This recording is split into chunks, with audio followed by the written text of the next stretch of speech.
علیکم ورحمت الله وبرکاته. درنو لیدونکو، هیله ده چې تاسو ټول روغ جوړ او د ښه صحت خاوندان به یاست.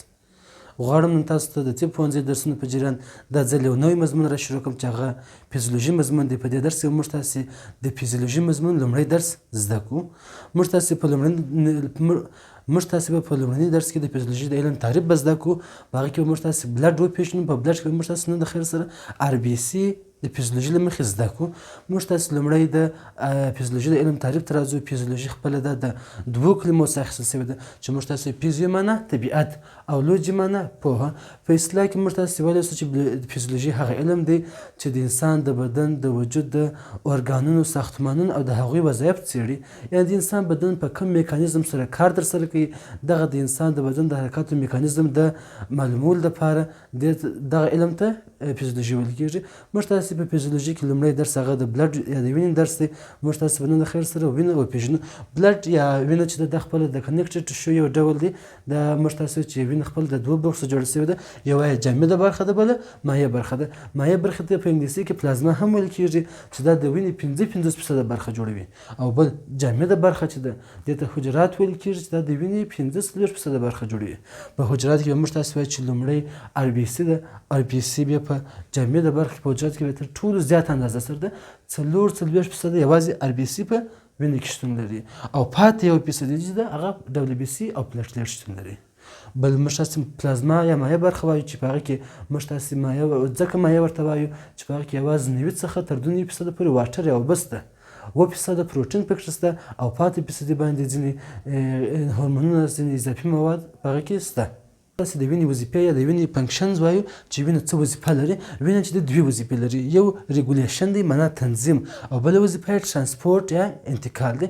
اول موږ تاسې ریګولیشن وایو چې دا د وینې لومړۍ وظیفه ده. هغه دا وظیفه ده په دې وظیفې کې څه کار ترسره کوي؟ د مایعاتو تنظیم دی چې مایعاتو تنظیم ساتي. بل اسید بیس بالانس نارمل ساتي، د دوی ترمنځ هغه بالانس ساتي، د تیزاب او د القلي ترمنځ هغه بالانس ساتي د وینې په واسطه. او بل د بدن حرارت تنظیموي. دا د وینې د وظیفې د تنظیم برخه شوله چې وینې وظیفه دوې برخې لري چې یو یې ریګولیشن یا تنظیم دی، بل ترانسپورټ انتقال دی. په تنظیم کې موږ تاسو د مایعاتو تنظیم دی، د اسید بیس بالانس تنظیم دی او د بدن د حرارت تنظیم دی. بل پسې موږ تاسې وایو د وینې دویمه وظیفه چې د هغه ترانسپورټ یا انتقال یا نقل دی، حمل و نقل دی. د دغه چې د هغه کې موږ تاسې دوه ډوله ګازونه وایو چې اکسیجن د بدن ټولو برخو د بدن ټولو حجراتو انتقالیږي، او مقابل کې کاربن ډای اکساید چې زموږ حجرات ورته ضرورت نه لري هغه بیرته د بدن څخه د حجرات سره ټولیږي.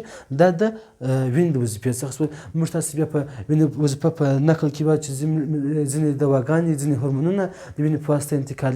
نورې وظیفې هم لري، خو مهمه وظیفه چې د موږ تاسې هغه اکسیجن په انتقال کې ډېر رول لري. مثال خپل هورمونونه هم انتقالوي.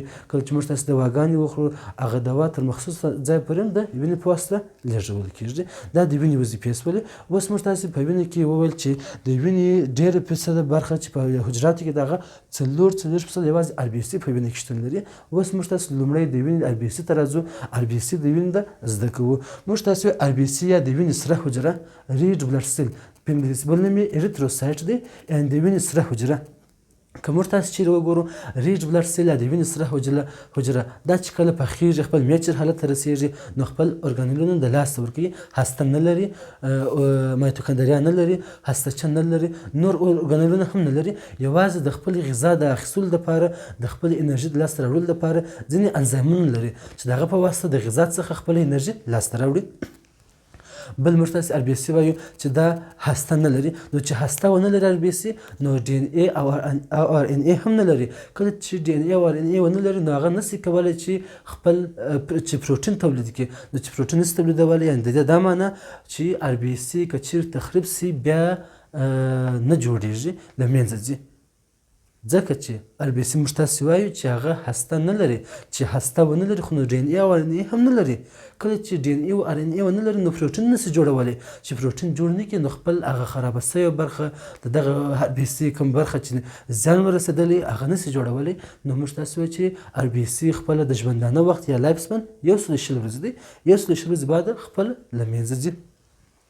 بل موږ تاسو چې ار بي سي دا چې دی فلیکسیبل انعطاف پذیر دی. انعطاف پذیر دا معنی چې دوی خپل شکل ته تغییر ورکوي. کله چې دوی د کوچني رګونو کوچني کپیلرانو څخه تیریږي نو هلته مثال هغه رګ ډېر تنګ دوی سایز غټ نو په دې وخت کې دوی خپل سایز سره کوچني کوي تر هغه تیریدلی سي. انعطاف پذیر یعنې فلیکسیبل یعنې په کوچني رګونو کې دوی تیریدلی سي. بل بایکنکیو شکل لري. او بل خبر دا ده چې ار بي سي کله موږ تاسو وایو اول سره چې ار بي سي اومه یې فخصه وي نه کله چې اومه ار بي سي دغه اومه ار بي سي چې کله په پخې ار بي سي بدلیږي نو اول سره کې دغه اومه ار بي سي خپل هم ټول اورګانیلونه لري هسته هر شی لري خو کله چې په پخې ار بي سي بدلیږي خپل هسته د لاس ورکوي. کله چې هسته د لاس ورکوي مابین خالی پاتې کېږي چې دغه د ار بي سي مابین داسې لکه کڅوړه د مثال د کڅوړې څخه موږ تاسو شان راوباسو کڅوړه خالی پاتې شول نو دغه د ار بي سي د نن برخه چې د هیموګلوبین په نامه د ماده په واسطه ډکیږي. کله چې د هیموګلوبین په واسطه ډک شي بیا دغه موږ وایو چې هیموګلوبین چې د اکسیجن او کاربن ډای اکساید په انتقال کې رول لري. زموږ بدن ته اکسیجن وړي او دغه ځای کاربن راټولوي. دا ټول د هیموګلوبین د برکته. موږ تاسو د ار بي سي اندازه وایو چې په نارینه‌و کې 15.2 میلیونه ده او په ښځینه کې 4.2 میلیونه پر ملي مرکب دي. دا د ار بي سي اندازه سوله. ورپسې به موږ تاسو وایو چې ار بي سي زموږ تاسو د بدن 1 لیټر وینه کچیر موږ تاسو 1 ډیسي لیټر وینه که د بدن 1 ډیسي لیټر وینه وګورو په هغه کې 15 ګرامه هیموګلوبین شته. دغه هر ګرام هیموګلوبین کولی شي چې 1.4 ملي لیټر اکسیجن انتقال کړي. یعنې زموږ بدن کې 1 ډیسي لیټر وینه وګورو په هغه کې 15 ګرامه هیموګلوبین شته. دغه هیموګلوبین هر ګرام کولی شي چې 1.4 ملي لیټر اکسیجن انتقال کړي. دا د ار بي سي هغه لومړنۍ خبرې شوې. موږ تاسو هیماتوکریټ وایو. هیماتوکریټ موږ تاسو دا په وینه کې د ار بي سي فیصدي راښيي چې د وینې څو فیصده حجم د ار بي سي په واسطه نیول شوی دی. دغه ته هیماتوکریټ ویل کېږي. د هیماتوکریټ اندازه په نارینه‌و کې د 40 څخه تر 50% پورې ده او په ښځینه‌و کې د 15 څخه تر 45% پورې ده. موږ تاسو په اوسط ډول سره ده 45% اوسط ډول سره موږ تاسو ګورو. بل موږ تاسو وایو چې رول اف 3 دا یو قانون دی. دا قانون په واسطه موږ تاسو کولی شو چې د ار بي سي شمېر که موږ ته معلوم وي که چیرې موږ ته د ار بي سي شمېر معلوم وي موږ کولی شو چې د رول اف 3 په واسطه دوه شیان معلوم کړو. یو موږ تاسو د هیموګلوبین اندازه معلومولی شو. بل موږ تاسو د هیماتوکریټ یا د اچ سی ټي اندازه معلومولی شو. که چیرې موږ ته د ار بي سي شمېر معلوم وي بیا موږ دا کار کولی شو. که چیرې موږ تاسو د هیموګلوبین اندازه معلومو د رول اف 3 په واسطه نو موږ تاسو دغه فارمول څخه کار اخلو. یعنې هیموګلوبین که چیرې پیدا کوو هغه د 3 د ار بي سي په شمېر کې ضربوو. مثال چې هر څومره ار بي سي شمېر یې هغه کې 3 ضربوو. مثال په عادي ډول موږ تاسو چې 15 میلیونه په اوسط ډول سره په انسانانو کې شته. موږ تاسو په دې ځای کې میلیون سره په نظر کوو. دلته د ار بي سي د شمېر پر ځای یوازې 15 لیکو چې 15 په 3 کې ضرب کړو 15 کېږي نو د هیموګلوبین اندازه به 15 شي. او که چیرې موږ تاسو وغواړو چې هیماتوکریټ پیدا کړو دغه فیصدي پیدا کړو هغه هم کولی شو د دې فارمول په واسطه باندې. دلته بیا موږ تاسو د هیماتوکریټ یا د اچ سی ټي د پیدا کولو لپاره 3 په هیموګلوبین کې ضربوو. مخکې موږ په ار بي سي کې 3 ضربول اوس موږ تاسو د هیموګلوبین کچه پیدا کړله. اوس په دې فارمول کې موږ تاسو 3 په هیموګلوبین کې ضربوو. موږ تاسو هلته مخکې وویل چې 3 په 5 کې ضرب کې 15 کېږي. د هیموګلوبین فیصدي موږ تاسو هغه معلومه شوه چې هغه 15 بوله. نو اوس زه په دغه هیموګلوبین پر ځای زه اوس څو لیکلی شم 15 لیکم. زه چې 3 په 15 کې ضرب کړم 15 ماته لاسته راځي. موږ تاسو مخکې هم وویل چې د هیماتوکریټ فیصدي په اوسط ډول سره 45 ده. 50 په مابینځ کې به د په اوسط ډول سره ده. دا د رول اف 3 قانون چې موږ ول د په واسطه دوه شیان معلومولی شو. که چیرې د ار بي سي شمېر معلوم وي دا شرط دی. که چیرې د ار بي سي شمېر معلوم وي نو موږ تاسو کولی شو چې هم د هیموګلوبین اندازه پیدا کړو هم د هیماتوکریټ اندازه پیدا کړو. که د هیموګلوبین اندازه پیدا کوو په ار بي سي کې 3 ضربوو د ار بي سي په شمېر کې 3 ضربوو هغه میلیون ته هغه سره په نظر کوو یوازې هغه عدد مثال 15 میلیونه موږ 15 میلیونه نه لیکو دلته 15 یوازې لیکو 15 په 3 کې ضربوو. او که چیرې د هیماتوکریټ اندازه پیدا کوو کله چې مو هیموګلوبین اندازه پیدا کړله په هغه کې بیا موږ تاسو 3 ضربوو بیا موږ ته د هیماتوکریټ اندازه لاسته راځي. لکه چې ما مخکې زه وکړله اریتروپویسس وایي چې دا د سرو حجراتو د جوړېدو پروسې ته وایي. موږ تاسې د دې په واسطه کولی سو چې دا زده کړو چې سره حجره څنګه جوړیږي، څنګه تفریق پذیري کوي او څنګه میچر یا پخوالي حالت ته رسیږي.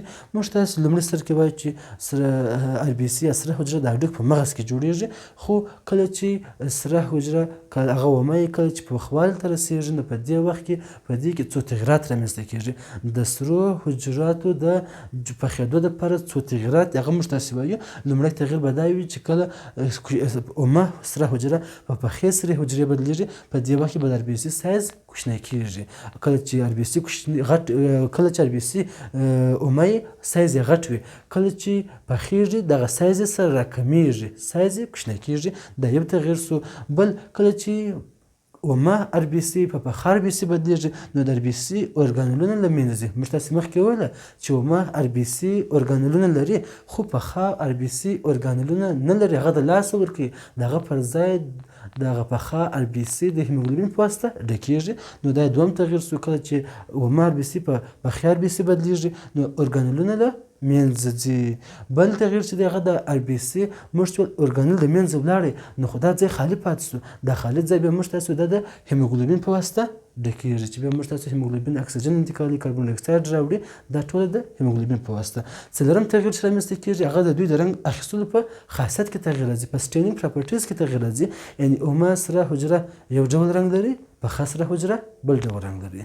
دا د سرې حجرې هغه د جوړېدو دپاره هغه تغیرات وه چې موږ کله سره حجره اومه کله چې په پخې حجرې بدلیږي دغه څلور تغیرات پکښې رامنځته کیږي. لومړی دا تغیر و چې سایز یې کوچنی کیږي، ارګانلونه له منځه ځي، او خالي ځای د هیموګلوبین په واسطه ډکیږي او د دوی د رنګ اخیستلو په خاصیت کې تغیر راځي. دا د سرې حجراتو د جوړېدو هغه تغیرات وه چې کله اومه حجره په سره حجره بدلیږي نو دغه څلور تغیرات پکښې رامنځته کیږي. تاسې د سرې حجرې د جوړېدو مرحلې ته راځو چې سره حجره کله جوړیږي نو په دې کې موږ تاسو وایو شپږ مرحلې ترسره کیږي. لومړۍ مرحله یې پرو ایریتروبلاست ده، دویمه مرحله یې ایرلی نرموبلاست ده، ورپسې په انټرمیډیټ نرموبلاست بدلیږي او وروسته بیا په لیټ نرموبلاست بدلیږي، وروسته بیا په ریټیکولوسایټ بدلیږي او په اخر کې بیا په میجر اریتروسایټ بدلیږي. دغه مرحلې د سرې حجرې د جوړېدو لپاره دي. لومړی اول سر کې دا کله چې سره حجره جوړیږي هغه ته پرو ایریتروبلاست دي، هغه څخه وروسته بیا په ایرلی نرموبلاست بدلیږي، بیا وروسته په انټرمیډیټ نرموبلاست بدلیږي، وروسته بیا په لیټ نرموبلاست بدلیږي او وروسته په ریټیکولوسایټ بدلیږي او په اخر کې بیا په میچر اریتروسایټ یا په پخې سرې حجرې بدلیږي. د ریټیکولوسایټ په واسطه موږ تاسې کولی سو چې د کمخونۍ علت معلوم کړو که د دې خپله چې ده په محیطي وینې کې د ریټیکولوسایټ اندازه د 1 څخه تر 2% پورې ده. که چیرې موږ تاسې ټیسټ معاینات وکړو، که چیرې د ریټیکولوسایټ شمیر اضافه سو نو دا معنی چې د هډوکو مغز کې مشکل نشته. که چیرې د ریټیکولوسایټ شمیر کم سو، شمیر نه زیاتېدی نو د دې دا معنی چې د هډوکو مغز په خپله د هډوکو په مغز کې مشکل دی، هغه وینه نشي جوړولی. دا موږ تاسې په دغه خبره کې زده کړه چې ریټیکولوسایټ په واسطه موږ تاسې کولی سو د انیمیا یا د کمخونۍ سبب معلوم کړو چې آیا دا کمخونۍ یا انیمیا چې رامنځته سوې ده آیا دا د هډوکو په مغز کې مشکل دی که چیرې شمیر زیات سو، شمیر اضافه سو نو موږ تاسو د هډوکو مغز جوړ دی، او که چیرې شمیر کم سي د دې دا معنی چې د هډوکو په مغز کې مشکل شته نو بیا موږ تاسې وایو چې دغه کمخونۍ یا دغه انیمیا چې ده د هډوکو د مغز د مشکل له امله رامنځته سوې ده.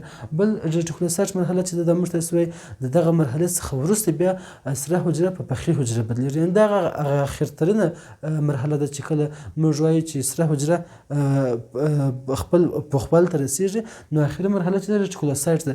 د ریټیکولوسایټ څخه وروسته موږ تاسې دلته وویل چې وروسته به سیستي په میچر اریتروسایټ بدلیږي، په پخې سرې حجرې بدلیږي. ریټیکولوسایټ په مرحله کې هسته د ار بي سي څخه وځي.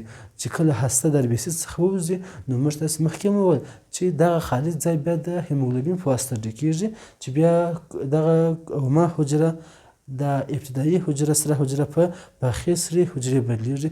دا زموږ تاسې د نن ورځې درس و.